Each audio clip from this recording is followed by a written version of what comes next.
Two largest countries in Asia have rebuked Washington's policy in the Asia-Pacific region. At a security summit in Singapore, Moscow's representative said U.S. policy is aimed at a systemic deterrence of Russia and China.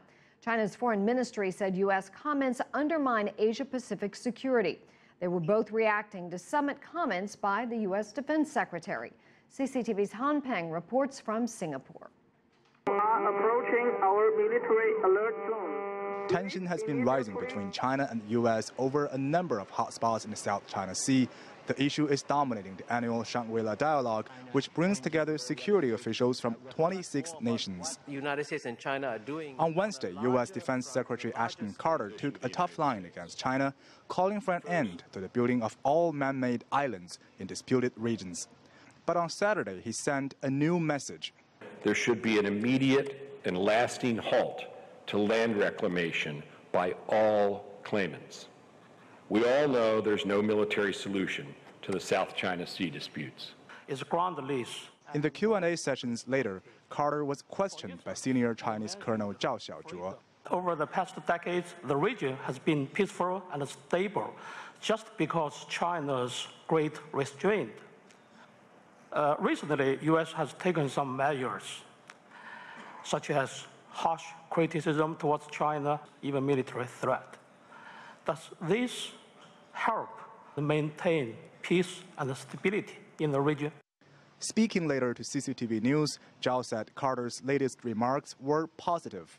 Secretary of Defense Carter said all relevant countries should stop the construction. Do you think he's setting his tone down today? Yes, I think so. I think it is a more balanced judgment about what's happening in this region. So I think it is a welcome step for China, and it is helpful for the building of the new type of China-U.S. major country relationship. That new type of major power relationship is aimed squarely at avoiding conflict between a rising power like China and a resident power like the United States. But on May the 20th, a U.S. spy plane which was carrying some journalists flew dangerously close to South China Sea's islands claimed by Beijing. This is the Chinese Navy. This is the Chinese They were Navy. given This is 8 separate warnings by the Chinese Navy. Please go away quickly. A few days later, the Pentagon sent a drone. China's army managed to successfully prevent its operation by jamming its electronics. In his keynote speech at the dialogue, Singaporean Prime Minister Lee Hsien Loong welcomed the statement by both China and the United States that the Pacific is vast enough for the two giants. By vast enough, they mean that there is space all over the Asia-Pacific for both powers to participate and to compete peacefully.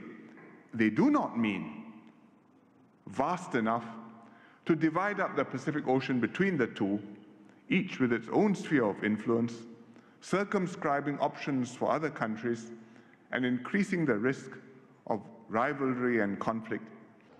Despite the latest exchange, China said South China Sea should and will be just one part of the Shangri-la Dialogue, and that there is still much bigger grounds for military cooperation rather than conflicts. China believes that discussions on issues like fighting terrorism, peacekeeping, and overseas citizens' evacuation are all more useful and more constructive topics than just sensationalizing differences. Han Peng, CCTV, Singapore.